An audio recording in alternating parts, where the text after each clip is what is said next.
Práctica del amor a Jesucristo, de San Alfonso María de Ligorio, capítulo 17. El que ama a Jesucristo con mucho ardor no cesa de amarle en medio de las tentaciones y de las mayores angustias. Las penas que más afligen a las almas que aman a Dios no son ni la pobreza, ni las enfermedades, ni las deshonras, ni las persecuciones, sino que son las tentaciones y las angustias interiores. Cuando una alma vive en el temor y en el amor de Dios, los dolores, las ignominias y los malos tratamientos de los hombres, lejos de afligirla, la consuelan, porque en ellos se encuentra medios de dar a Dios pruebas de su amor. Como la leña en un incendio, estos sucesos sirven para acrecentar su amor hacia Dios. Pero el verse expuesta por la tentación a perder la gracia o temer en la disolución haberla ya perdido, de aquí las penas más amargas para quien ama de corazón a Jesucristo. Sólo el amor puede hacerla sufrir con paciencia y conservarse en la senda de la perfección. Estas pruebas son para las almas un crisol que las purifica y perfecciona. Para una alma que ama a Jesucristo no hay pena mayor que las tentaciones. Todos los otros males la conducen a unirse más a Dios, aceptándolas con resignación, mas las tentaciones la exponen a separarse de Jesucristo y le son por consiguiente más amargas que todos los demás tormentos. Es preciso saber, no obstante, que las tentaciones no vienen nunca de Dios, sino del demonio o de nuestras malas inclinaciones. El Señor permite, no obstante, algunas veces que las almas que más tiernamente quiere sean tentadas con más violencia, para que conozcan mejor su debilidad y la necesidad que tienen de la gracia para no caer. Cuando una alma es favorecida de Dios por medio de consuelos interiores, ya le parece ser bastante fuerte para resistir a las sugestiones del demonio y para emprenderlo todo por la gloria de Dios. Mas, en una recia tentación, viéndose asombrada a 2 dedos del precipicio y cercana a caer en él, repara en su debilidad y reconoce que no puede resistir si Dios no la socorre. Esto es precisamente lo que sucedió a San Pablo, el cual dice que el Señor había permitido fuese atormentado por una tentación sensual para que no se envaneciese de las revelaciones con que se había visto favorecido. Dios permite las tentaciones para que vivamos más desasidos de las cosas de la tierra y anhelemos con más ardor ir a gozarle en el paraíso. Las almas buenas, viéndose asaltadas en todo tiempo y en todo lugar por tantos enemigos, se fastidian de la vida y suspiran por la hora en que podrán decir: el lazo fue quebrado y nosotros fuimos librados. Estas almas quisieran volar a Dios, pero un hilo las detiene sobre la tierra, en donde viven sujetas a las tentaciones hasta que haya llegado la hora de salir de este mundo. He aquí por qué las almas que aman a Jesucristo suspiran por la muerte que les libra del peligro de perder a Dios. Dios permite también que seamos tentados para hacernos más ricos en merecimientos, como se dijo a Tobías. Cuando somos tentados, pues, lejos de temer estar mal con Dios, debemos al contrario creer que somos de Él más amados. El demonio, para engañar ciertos espíritus pusilánimes, les hace creer que las tentaciones son verdaderos pecados. No son los malos pensamientos los que nos hacen perder a Dios, sino el consentimiento que a ellos damos. Por fuertes que sean las sugestiones del demonio, sean cuales fueren las fantasmas impuras que ruedan en nuestra imaginación, si esto es a pesar nuestro, lejos de manchar el alma, la vuelven más pura, más fuerte, más agradable a Dios. Dice San Bernardo que cuantas veces salimos vencedores de la tentación, hemos ganado una nueva corona. Aun cuando un mal pensamiento perseverase en inquietarnos, no nos turbemos. Basta que le aborrezcamos y que procuremos desatarle de nuestro espíritu. Dios es fiel y no permite que seamos tentados más allá de nuestras fuerzas. El que resiste, pues, a la tentación, no solo no pierde nada, sino que gana mucho. Por esto, permite a menudo que las almas más queridas suyas tengan también más fuertes tentaciones, para hacerlas adquirir más mérito en la tierra y más gloria en el cielo. El agua que está estancada muy luego se corrompe. Asimismo, el alma sin tentaciones está expuesta a perderse por alguna vana complacencia en su propio mérito. Pensando que ha llegado a la perfección, cesa de temer, entibia su fervor en la oración y trabaja muy poco para asegurar su salud. Mas, cuando se siente agitada por la tentación y se ve en peligro de pecar, recorre al Señor y a su Divina Madre. Renueva su resolución de morir antes que ofender a Dios. Se humilla y se lanza en los brazos de la misericordia divina. Por este medio adquiere más fuerza y se une más estrechamente a Dios, como lo prueba la experiencia. No por esto debemos desear las tentaciones, antes bien pedir a Dios que nos preserve de ellas, y en especial de aquellas a las que sucumbiríamos. Esto es lo que pedimos todos los días en la oración del Padre Nuestro, y no nos dejes caer en la tentación. Pero cuando Dios permite que seamos tentados, no nos inquietemos por los malos pensamientos que nos sobrevengan. Esperemos en Dios, pidámosle socorro, y no dejará de darnos la fuerza necesaria para resistir. Abandonémonos a Dios y nada temamos, porque si permite que nos veamos expuestos a la tentación, no se retirará de nosotros para dejarnos caer. Examinémonos ahora las medidas que debemos tomar para vencer las tentaciones. Muchas enseñan los maestros de la vida espiritual. Yo, empero, no hablaré aquí sino de la oración, el más necesario y el más seguro de todos los medios. Cuando seamos tentados, recorramos a Dios y digámosle con humildad y confianza: Señor, ayudadme, y ayudadme en este momento. Esta simple súplica bastará para hacernos vencer, aunque sea todo el infierno reunido contra nosotros, pues Dios es infinitamente más fuerte que todos los demonios.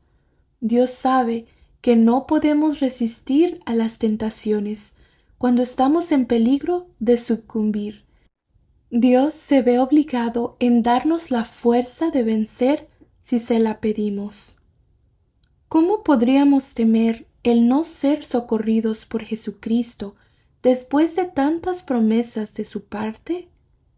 ¿Te ves apurado de la tentación? Dice el Señor: ven a mí y yo te ayudaré. ¿Te ves rodeado de enemigos? Llámame a tu ayuda, yo te libraré de sus manos, y tú me alabarás. Entonces llamaréis al Señor a vuestro socorro, y Él os atenderá. Vosotros exclamaréis: presto, Señor, socorredme, y Él os responderá: aquí me tenéis pronto a socorreros. ¿Se ha nunca dirigido al Señor súplicas que haya desechado? Tan seguro estaba David de que la súplica le haría triunfar de sus enemigos, que decía: yo invocaré al Señor, y Él me librará de mis enemigos. porque sabía que Dios está cerca del que le ruega. Y añade San Pablo que el Señor es generoso para todos cuantos le invocan. Si siempre se invocase a Dios en las tentaciones, no se pecaría, mas se quieren satisfacer las pasiones y se prefieren placeres de un instante a Dios, que es un bien infinito. Así es que se peca, porque se quiere, pues demuestra la experiencia que el que recorre a Dios no peca, y que el que a él no recorre peca infaliblemente, sobre todo cuando se trata de tentación de incontinencia. Decía Salomón que sabiendo que no podía ser casto si Dios no le daba la gracia para hacerlo, recorría al Señor en las tentaciones. Cuando uno se ve tentado de impureza o contra la fe, no debe detenerse en combatir frente a frente, sino que desde un principio es menester rechazar el pensamiento indirectamente, haciendo un acto de amor de Dios, de contrición, y ocupándose en alguna cosa indiferente que pueda distraer. Así pues, apenas nos asalte algún pensamiento un poco malo, es preciso rechazarle, desde luego, echarle, por decirlo así, la puerta por el rostro, sin detenerse a considerar lo que es, y tratarle como una centellita que hubiese caído sobre nuestra ropa. Mas, si la tentación impura ha hecho ya alguna impresión en el espíritu y en los sentidos, es preciso pedir socorro al Señor, invocando los sagrados nombres de Jesús y de María, que tienen una virtud particular contra este género de tentaciones. Así que un niño descubre el lobo, corre a arrojarse en los brazos de su padre o de su madre, y ahí se cree seguro. Imitémosle, dice San Francisco de Sales, al aspecto de la tentación. Recorremos a Jesús y a María, y hagámoslo luego, sin perder tiempo en razonar con la tentación. Léese en el libro de las sentencias de los padres, que San Pacomio oyó un día cómo se jactaba un demonio de haber hecho caer a menudo un religioso, el cual, cuando le tentaba, le daba audiencia y no recorría a Dios. Y oyó a otro que se lamentaba de no poder nada contra el religioso a quien tentaba, porque recorría al momento a Dios y por este medio quedaba siempre vencedor. Si la tentación es continua, guardémonos de turbarnos ni de indignarnos. Pudiera aprovecharse el demonio de este momento de turbación para hacernos caer. Antes bien, resignándonos entonces humildemente a la voluntad de Dios que permite la tentación, digamos: Señor, bien merezco en castigo de mis pasadas culpas el verme abandonado a semejante tentación, mas, por vuestra gracia, socorredme, y no permitáis que yo sucumba a ella. Invoquemos también a Jesús y a María en tanto que dura la tentación. También es bueno renovar entonces la resolución de sufrir toda especie de tormentos y la muerte misma antes de ofender a Dios, sin cesar por esto de recomendarse a Él. Cuando la tentación es tan fuerte que se corre grave riesgo de consentir en ella, preciso es redoblar las oraciones, recorrer al Santísimo Sacramento, arrojarse a los pies de un crucifijo o de alguna imagen de la Santísima Virgen, rogar con mucho mayor fervor, gemir, suspirar, clamar socorro. Verdad es que Dios está pronto a escuchar al que le ruega, y la disposición de Dios y no nuestra industria es la que debe darnos fuerza para resistir. Pero Él quiere alguna vez que empecemos por hacer todos nuestros esfuerzos, supliendo Él después a nuestra debilidad y haciéndonos obtener la victoria. Es menester durante la tentación hacer a menudo la señal de la cruz en la frente y en el pecho, abrir el corazón al Padre Espiritual. Decía San Felipe Neri que una tentación descubierta es ya medio vencida. Es común sentir de todos los teólogos, aun de los más rigoristas, que aquellos que han llevado por largo tiempo una vida arreglada, siempre que estén seguros de no haber consentido en alguna falta grave, deben estar persuadidos que no han perdido la gracia de Dios, porque es moralmente imposible que una voluntad confirmada después de muy largo tiempo en buenos propósitos cambie de repente y consienta en un pecado mortal sin conocerlo claramente. El pecado mortal es un monstruo tan horrible que no puede sin darse a conocer claramente, entra en un alma que le ha aborrecido y detestado por mucho tiempo. Esto es lo que probamos más intensamente en nuestra Teología Moral, libro 6, número 476. Decía Santa Teresa, nadie se pierde sin saberlo, y nadie puede ser engañado sin quererlo ser.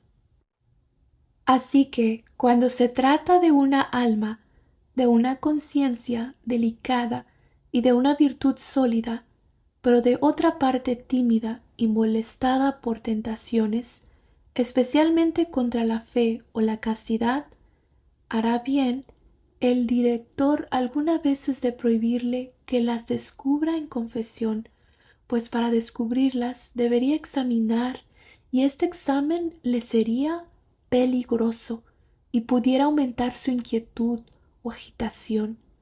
Basta que el director esté moralmente seguro que no consiente en tales sugestiones para prescribirle como punto de obediencia el no hablar de ellas. Así lo hacía Santa Juana de Chantal, habiendo tenido por muchos años que sostener grande número de tentaciones, sin que supiese haber consentido en ninguna. No las descubrió nunca en confesión, contentándose con decir, siguiendo el dictamen de su director: nunca tuve yo un perfecto conocimiento de haber consentido, dando a entender con esto que si bien le había quedado alguna inquietud de escrúpulo sobre estas tentaciones, se tranquilizaba sobre la prohibición que le habían prescrito el director de confesarse de estas dudas. Por lo demás, es muy conveniente descubrir las tentaciones al confesor por las razones ya alegadas. Pero repito que el más eficaz y el más necesario de todos los remedios es rogar y perseverar en la súplica en tanto que dura la tentación. Sucede a menudo que el Señor nos ha destinado la victoria, no a la primera, sino a la segunda, a la tercera y hasta la cuarta oración. En una palabra, vivid persuadidos que de la oración depende todo nuestro bien, de la oración depende el cambio de vida, de la oración depende la victoria sobre las tentaciones. Por la oración se alcanza el amor divino, la perfección, la perseverancia y la salud. Nadie se admire de verme recomendar con tanta frecuencia en mis obras el uso de la oración, su importancia, su necesidad continua. Yo, al contrario, temo no haber aún insistido bastante en este punto. Sé que el demonio no cesa día y noche de tendernos lazos para hacernos caer. Sé que sin el socorro divino no somos capaces de resistirle, y por esto nos exhorta el apóstol a revestirnos con la armadura de Dios. ¿Y cuál es esta armadura de Dios de que nos habla San Pablo para resistir el demonio? Son las súplicas continuas y fervientes para que Dios nos ayude a vencer. Sin cesar se nos inculca en el Antiguo y Nuevo Testamento la necesidad de rogar. Invocadme, yo os libraré. clamad a mí, y yo os escucharé. Es preciso siempre orar, y no cesar jamás. Pedid y se os dará, velad y orad, rogad sin cesar. Paréceme, pues, no haber hablado con demasia de la oración. Yo deseara que los predicadores, los confesores y los autores de libros espirituales hiciesen de la oración el asunto principal de sus discursos y de sus exhortaciones. Su silencio en esta parte me parece ser un justo castigo de nuestros crímenes. Las predicaciones, las meditaciones, las comuniones, las mortificaciones son de una utilidad reconocida para la vida espiritual, pero a pesar de todos estos medios, si en tiempo de la tentación no recorremos a Dios, sucumbiremos. Roguemos, pues, si queremos ser salvos cuando somos tentados, recorramos al Salvador. Pidámosle no solamente la fuerza de vencer la tentación y la perseverancia en la gracia, sino también la gracia de rogar siempre. Recorramos también a María, la dispensadora de las gracias, pues asegura San Bernardo que la voluntad de Dios es que no recibamos gracia alguna que no pase por las manos de María. Gracias por escuchar este capítulo. Nos vemos en el próximo video. Bendiciones en la divina voluntad.